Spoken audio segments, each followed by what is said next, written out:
मेरे प्यारे बच्चों, सुप्रभात। आप लोग कैसे हैं बच्चों?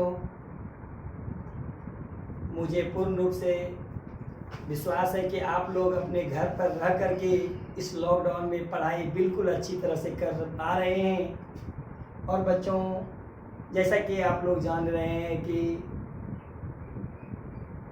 कि कोरोना वायरस का संक्रमण अभी कम नहीं हुआ है बच्चों, जिसके कारण हम लोग अपने अपने क्लास में फेस टू फेस नहीं आ पा रहे हैं बच्चों, जिसके कारण मैंने एक तकनीक अपनाई है ऑनलाइन पढ़ाने की बच्चों।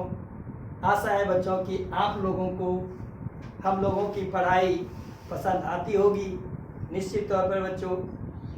तो बच्चों, आज के क्लास में बच्चों भारत से हम क्या सीखें, या पिछले क्लास की अगर मैं बात करूं बच्चों, सबसे पहले तो पिछले क्लास में बच्चों मैंने बताया था भारत से हम क्या सीखें। एक भाषण था बच्चों जिसके लेखक बच्चों फ्रेडरिक मैक्समूलर था, जिनका जन्म बच्चों 6 दिसंबर 1823 ईस्वी में जर्मनी के डेसाउ नामक स्थान पर हुआ था बच्चों। साथ ही साथ बताया थे बच्चों कि इनकी मृत्यु 28 अक्टूबर 1900 ईस्वी में हुआ था। और भी मैंने बताया था बच्चों कि ये भारत से हम क्या सीखे, ये एक भाषण था और इस भाषण को अंग्रेजी में फ्रेडरिक मैक्समूलर ने लिखा था बच्चों। इसका हिंदी अनुवाद बच्चों डॉक्टर भवानी शंकर त्रिवेदी ने किया था बच्चों। ठीक है बच्चों, आज की क्लास में बच्चों हम चर्चा करेंगे भारत से हम क्या सीखें, सारांश का पहला भाग बच्चों, जो कुछ लंबा भाषण है बच्चों। इसी वजह से मैं इस वीडियो को 2-3 पार्ट में सारांश को बताएंगे बच्चों। तो आज के सारांश में बच्चों कुछ बता रहे हैं बच्चों, इसको ध्यान पूर्वक मेरे इस क्लास के हिंदी की क्लास में जुड़े रहें बच्चों। मुझे उम्मीद है एंड इस बात का पूरा गारंटी है बच्चों कि निश्चित तौर पर आप सफलता की चरम सीमा तक पहुंच पाएंगे बच्चों। ठीक है बच्चों, चलो, मैंने कल भी पीछे भी वीडियो में बताया था कि बच्चों हमारा जो सच है बच्चों संस्कार से सफलता तक है बच्चों। क्या बच्चों? हमारा जो सच है बच्चों संस्कार से सफलता तक है बच्चों। ठीक है बच्चों, तो आज हम भारत से हम क्या सीखेगा सारांश प्रस्तुत कर रहे हैं बच्चों। मुझे आशा है कि आप लोगों को मेरी वीडियो पसंद आएगी। ठीक है बच्चों, सबसे पहले भारत से हम क्या सीखें का जो लेखक है फ्रेडरिक मैक्समूलर है बच्चों। सब पहले स्टार्ट जो है भाषण लिखते हैं कि बच्चों कि सर्वविध संपदा और सौंदर्य से परिपूर्ण कोई देश है, और ऐसा अवलोकन करने के लिए अगर सौभाग्य मुझे प्राप्त हो तो बच्चों फ्रेडरिक मैक्समूलर कहते हैं बच्चों कि सर्वविध संपदा और प्राकृतिक सौंदर्य से कोई चीजों से भरा पड़ा कोई देश है, और ये चीज का अवलोकन करने के लिए मुझे मौका मिले बच्चों, तो मेरा जवाब जो होगा वह होगा बच्चों सर्वविध संपदा से परिपूर्ण कोई देश है बच्चों, तो वो देश हमारा देश भारत है बच्चों। कौन सा देश बच्चों? भारत। आप सोच सकते हैं बच्चों कि जर्मनी के रहने वाले विद्वान फ्रेडरिक मैक्समूलर वो कह रहे हैं कि इस पूरी दुनिया का भ्रमण कर लिया जाए, अवलोकन कर लिया जाए, जांच कर लिया जाए, और पूरी भ्रमण करने के बाद अगर मुझसे पूछा जाए फ्रेडरिक मैक्समूलर कहते हैं बच्चों, तो फ्रेडरिक मैक्समूलर का जवाब होगा बच्चों भारत। बिल्कुल सही सोच रहे हो बच्चों, सही कह रहे हो बच्चों, भारत। बिल्कुल हम भी यही कहेंगे बच्चों कि अगर कोई देश सभी चीजों से संपदा से नहीं, सौंदर्य से भरा पूरा है, तो हम भी कहेंगे दोस्त हमारे बच्चों की भारत ही कहेंगे। जैसा कि यहाँ पर विभिन्न प्रकार के लोग आए गए, देखे सभी चीज के बच्चों, लेकिन भारत का कोई तोड़ नहीं है बच्चों। भारत हमारा देश एक महान देश है दोस्तों। ठीक है, तो सच बात तो यही है बच्चों कि भारत सब चीजों से भरा पड़ा है। तो कहते हैं कि जो लोग, लेकिन अक्सर फ्रेडरिक मैक्समूलर कहते हैं बच्चों कि आजकल के जो लोग हैं बच्चों, नवांगतुक लोग जो हैं, जो नए लोग हैं, वो अगर भारत के भ्रमण के लिए आते हैं तो बच्चों वो मुंबई, बड़े बड़े नगर जो होते हैं बच्चों, क्या कहते हैं, मुंबई हो, दिल्ली ले लो, कोलकाता ले लो, चेन्नई ले लो, और भी जो बड़े बड़े जो शहर है बच्चों, वो कहते हैं कि भारत जो है ना बस वहीं तक सीमित है, बड़े बड़े नगर में, बड़े बड़े शहरों में सीमित है। लेकिन फ्रेडरिक मैक्समुलर का कहना है बच्चों कि अगर भारत का दर्शन अगर सच्चे अर्थों में करना चाहते हैं बच्चों, तो आपको निश्चित तौर पर भारत के गांव आना होगा। कहां आना होगा बच्चों?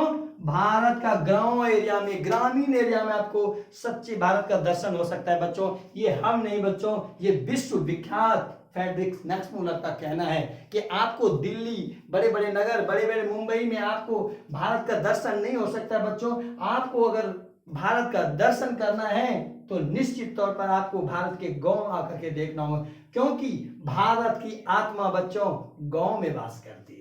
कहां वास करती है बच्चों? भारत की आत्मा गांव में वास करती है। तो बच्चों यहाँ पर फ्रेडरिक मैक्समुलर कहते हैं कि सच्चे अर्थों में अगर भारत का दर्शन करना हो तो आपको निश्चित तौर पर जो है गांव आना होगा बच्चों, ग्रामीण एरिया में देखना होगा, क्योंकि जो भारत की आत्मा होती है बच्चों, वो जो है भारत के ग्रामीण हिस्सा गांव में वास करती है। आत्मा, जो भारत की आत्मा होती है वो गांव में वास करती है, क्योंकि गरीब मजदूर, किसान, ये सारे चीज जो कठिन से कठिन परिश्रम करते हैं वो जो है बच्चों वो गांव में वास करते हैं। ठीक है बच्चों, आगे मैं अगर बात करूं बच्चों कि यदि आपकी अभिरुचि किसी विशेष क्षेत्र में है, कहते हैं फ्रेडरिक मैक्समुलर कि यदि आपकी रुचि जो है तरह तरह के जो है ना अलग अलग चीजों में आपकी अगर रुचि है तो भी आपको घबराने की कोई जरूरत नहीं है बच्चों। यहां पर कहते हैं कि अगर यदि आपकी रुचि वनस्पति विज्ञान में हो बच्चों, वनस्पति विज्ञान के बारे में पढ़ना चाहते हैं, पेड़ पौधे के बारे में पढ़ना चाहते हैं, तो भी आपको कोई दूसरा देश जाने की जरूरत नहीं है बच्चों, कि हमारा देश बिल्कुल वनस्पति विज्ञान को लेकर के भी जो है हमारे देश में बहुत सारी जानकारी उपलब्ध है बच्चों। तो निश्चित तौर पर हम लोग देख सकते हैं बच्चों क्या कि जैसे वनस्पति विज्ञान के बारे में अगर अध्ययन करना हो बच्चों तो निश्चित तौर पर आप लोग क्या कर सकते हैं बच्चों, कि कहते हैं कि वनस्पति विज्ञान में अध्ययन करना हो तो एक कह सकते हो कि भारत एक फुलवारी है बच्चों। क्योंकि फुलवारी इसलिए कहा गया बच्चों क्योंकि फूल का जो बगीचा होता है बच्चों वहां पर एक ही फूल नहीं, विभिन्न प्रकार के फूल, पेड़ पौधे के फूल वाले पेड़ पौधे लगे हुए होते हैं बच्चों। ठीक है, कहते हैं यदि आपकी रुचि भू विज्ञान में है बच्चों, कहां पर बच्चों? भू विज्ञान में भी अगर आपकी रुचि है बच्चों तो भी आपको घबराने की जरूरत नहीं है बच्चों। बिल्कुल आपको जो है बच्चों हिमालय से श्रीलंका तक का विशाल भूप्रदेश आपकी प्रतीक्षा कर रहा है बच्चों। निश्चित तौर पर मैंने अभी बताया बच्चों, यदि आपकी रुचि वनस्पति विज्ञान में है तो भारत एक फुलवारी है बच्चों। दूसरी बात, अगर आपकी रुचि भू विज्ञान में है बच्चों तो हिमालय से लेकर के श्रीलंका तक की भूमि आपकी प्रतीक्षा कर रहा है बच्चों। तो ये सारी बात ये फ्रेडरिक मैक्समुलर कहते हैं बच्चों।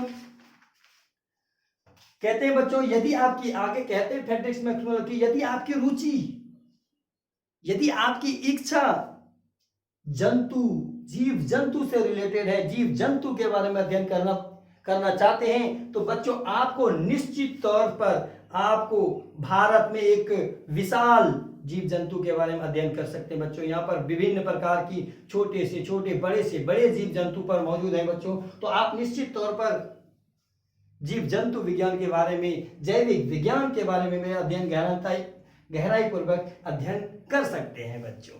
ठीक है बच्चों, लगातार मेरे वीडियो के साथ, मेरे इस क्लास के साथ बने रहे बच्चों।